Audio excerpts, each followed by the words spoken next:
ভাই আপনি যে কোন সময় কি করেন আমার মন তো মানে বুঝে দেয়। দাঁড়া দাঁড়া কবে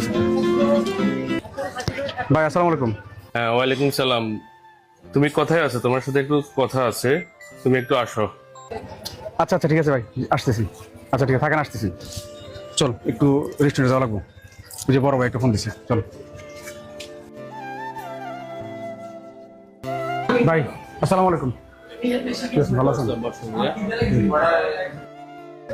ঠিক আছে, ভালো আছেন? তোমার কি অবস্থা? ঠিক আছে ভাই, চলতেছি। তোমার সাথে তো একটা প্রতারণা হয়েছে, ঠিক আছে?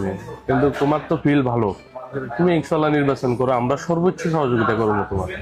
যে কমিটিটা বাণিজ্য হয়েছে, কিন্তু এটা আসলে যোগ্য ব্যক্তিরা এই সমস্ত কিছু কালফিট লোকের কারণে নেতৃত্ব স্থানে আসতে পারে না। যোগ্য ব্যক্তি যোগ্য স্থানে বসক, এটা আমরা চাই। ইনশাল্লাহ তুমি আগাই যাও। ভাই আপনারাও চাইতেছেন, আবার সবাই চাইতেছেন নির্বাচন করি। আসলে সবচেয়ে বড় সমস্যা হচ্ছে আমার অর্থনৈতিক সমস্যা। আপনি তো জানেন আমার পারিবারিক অবস্থা কতটা খারাপ। আসলে নির্বাচন করতে গেলে টাকা লাগে, ওই অবস্থা আমার নাই। আমরা তো জানি তোমার অর্থনৈতিকভাবে তুমি দুর্বল, কিন্তু তুমি জনশক্তি তোমার বেশি। শোনো, সৎভাবে রাজনীতি করতে হলে টাকা পয়সা লাগে না। এরপরও তোমার যে খরচপাতিগুলো লাগে, কেন্দ্রের খরচ যেগুলো, এটা আমি বহন করব। ধন্যবাদ ভাই আপনাকে। তবে আমি একটু কথা দিতে পারতেছি না, আমি একটু ভাইবাদিকে আপনার জানাবো। ঠিক আছে।